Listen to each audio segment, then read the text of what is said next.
Hello and welcome back to the third round. We'll start at the bench today where we have something a bit unusual for this channel. From the packaging we can see that we are dealing with a Röwa product and that the model hiding in the box is a German class E91. When looking for Märklin items I am missing in the collection, Röwa products often appear in my search results. This has been tickling my curiosity for a while, so I decided to get an example to get a feel. Röwa is a bit of a unicorn. Between 1969 and 1975, this German company released models aimed at detail-oriented customers, a very innovative approach at the time, as most of the industry was still focusing on children. The catalogues featured highly detailed models in HO, N and later TT gauge.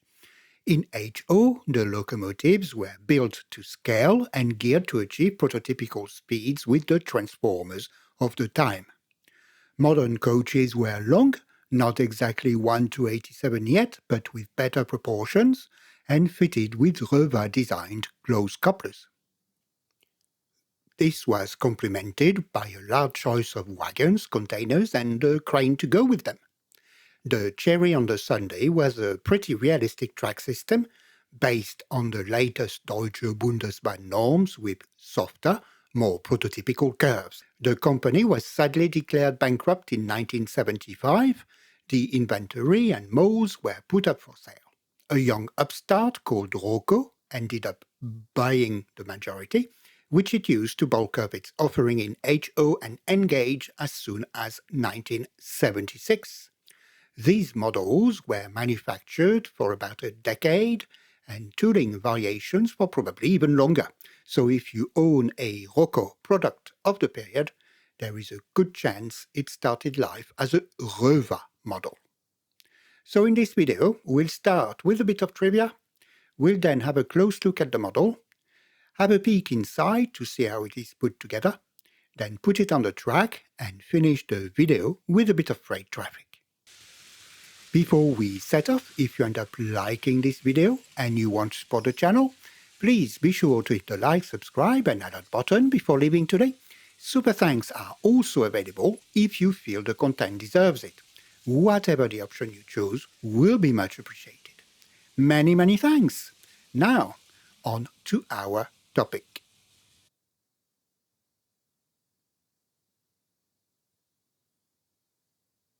Okay, let's start with a quick model overview.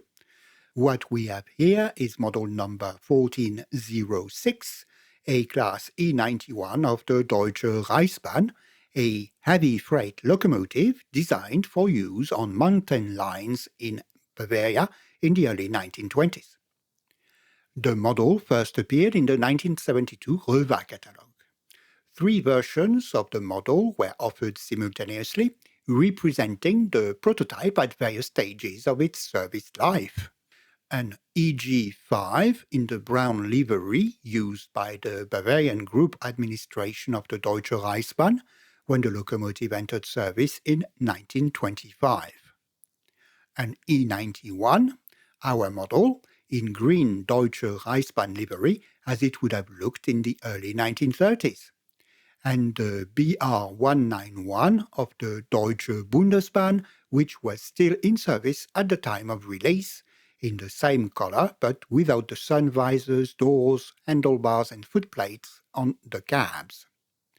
All versions were available in 2-rail configuration at launch in 1972.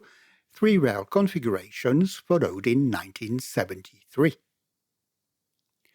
The recommended retail price for all 2-rail versions was 188 Deutschmark at the time, which was very expensive, double the price of a Fleischmann electric locomotive or a comparable Märklin E94. This was even a tad above the Märklin Crocodile. The rest of the Röwa range was also priced on the higher side. Coaches, for example, cost 25 to 40% more than the competitions. I guess that anyone who cared could afford it, but this wasn't for everyone.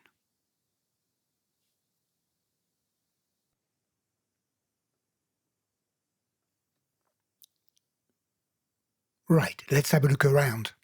This was cheap and I got what I paid for, so the condition is not the best, but it should be good enough to get an idea. To present the model under the best light possible, I have tidied it up and glued a few bits and pieces back on. The model gives a very good overall impression. I'd say it's got a very nice color. The gold inscriptions on black background really pop. Everything we see on display is made of plastic, apart from the wheels and pantographs. What immediately strikes me is the quality of the moldings and paint. The vents look very thin and have clearly defined edges. The definition of the rivets is excellent. Most details are molded, sometimes enhanced with a paint accent here and there. The only elements that have been added with paint only are the inscriptions, and the lettering there is crisp, and everything is readable. One detail I always associate with this class of locomotives is missing. On the prototype, there are cables linking the cabs to the motor compartment in the center, and they're arranged in a half-circular fashion. These were left out, which is a bit of a shame. Looking at the cab, we have windows that are still transparent, even after 52 years. No hint of the yellowing you can find sometimes on later Märklin models, for example. On the 3-rail versions, the electronic reversing unit is housed in one of the cabs. You'd find a cream interior instead on 2-rail models. We'll see one of those on the other side in a moment. The handlebars by the cab door are very thin and extremely fragile too. There's plenty of added detail on the buffer beam. We can see a few brake lines there. And the whole is meant for a coupling. Let's carry on to the side. Here things are pretty much the same as on the other side. We'll look at a few details.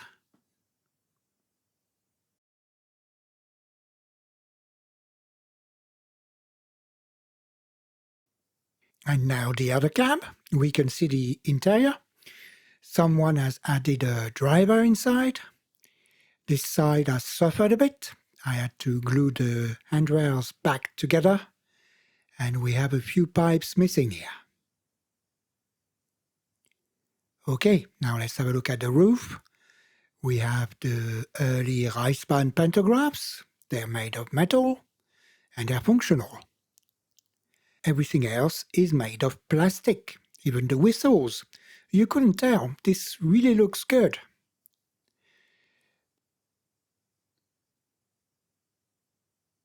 Now let's have a look at the chassis. Yeah, everything looks good. I am unsure about one thing. We don't have traction tires.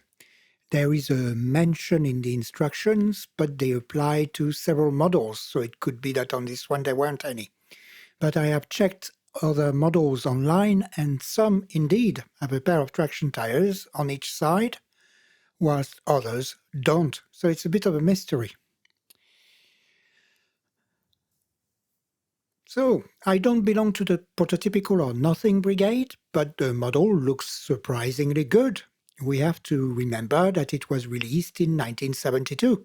At the time, this level of accuracy and detail was almost unheard of, at least from mainstream manufacturers. I leave you to judge whether this justified the price, but I think the model still looks very good today, even in this condition. Okay, time to move to the bench.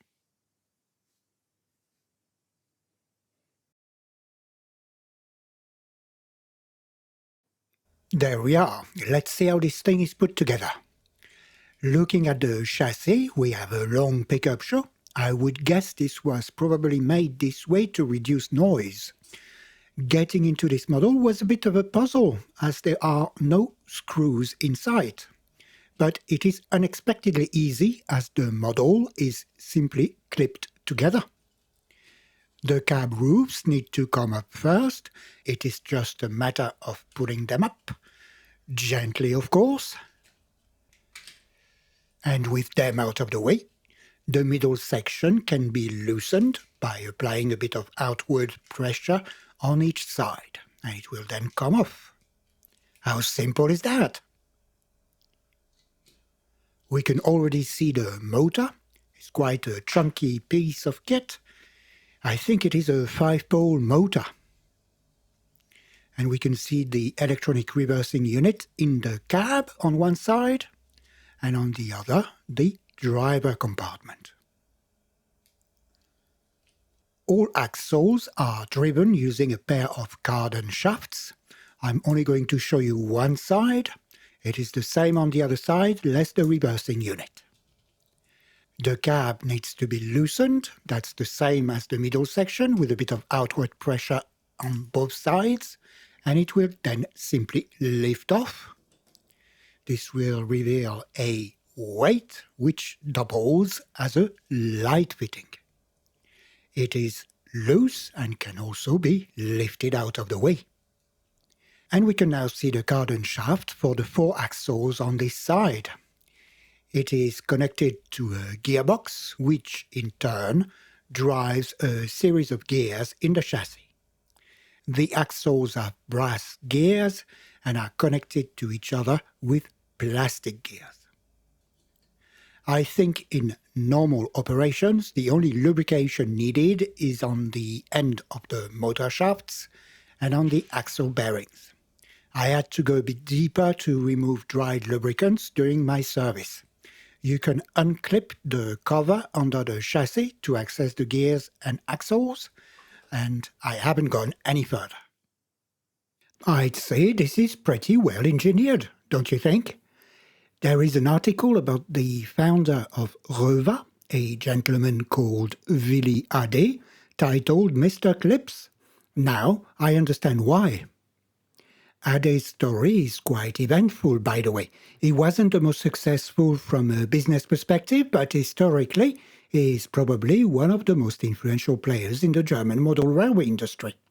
If you are interested and speak German, I have put a link to articles about this at the top.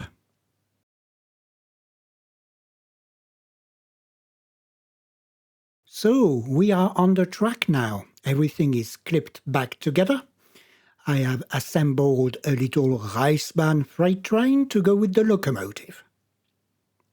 The model was designed to operate at a more realistic speed, in line with the transformer throttle, so the maximum throttle setting should produce a max speed closer to prototypical, which will feel slower than the racers available on the market at the time. This sounds good, but this can lead people to think there is something wrong with the model. I certainly thought so at first, because the fastest an E91 could get to was 55 kilometers per hour, or 34 miles per hour, so that's pretty slow going. This approach was new in 1972, so new in fact that this was mentioned at the very beginning of the instructions, here in German, and on the other side in French. The English translation omits this point, sadly. All right, let's see what that looks like in action. So I'm going to progressively turn the throttle up.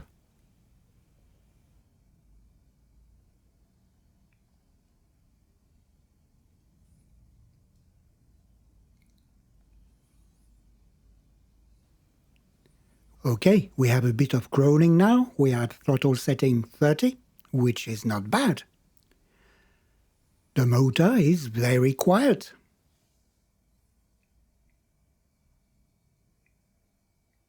I have not aligned one of the axles properly when I put it back after cleaning. Never mind. Okay, we're now at 50. Does it look like a 5 mile per hour speed? Maybe. But it's definitely not racing.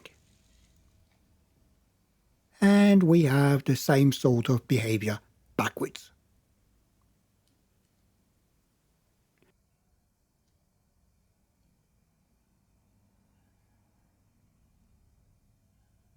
Now, let me send the train around the oval at speed setting 100, which is about a third of the available power. And we're off. An analog Märklin locomotive would already be much faster at this speed.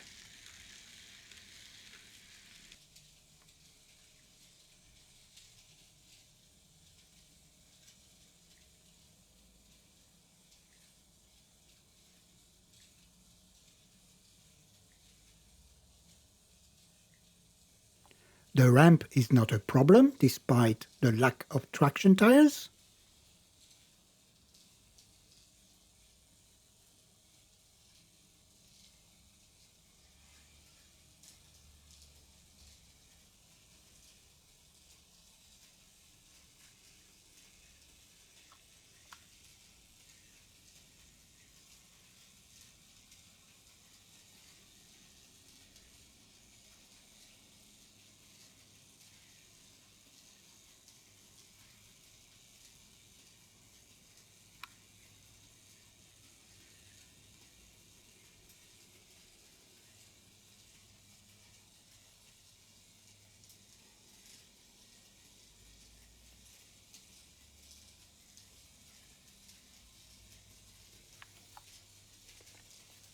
Yeah, not bad. Now, let's try this again at 150. My European 230 volt transformer is driven a bit harder on the British 240 volt, so the speed is always going to be a bit faster than it should be. But I don't think this would look like 20 miles per hour, even with the correct mains voltage.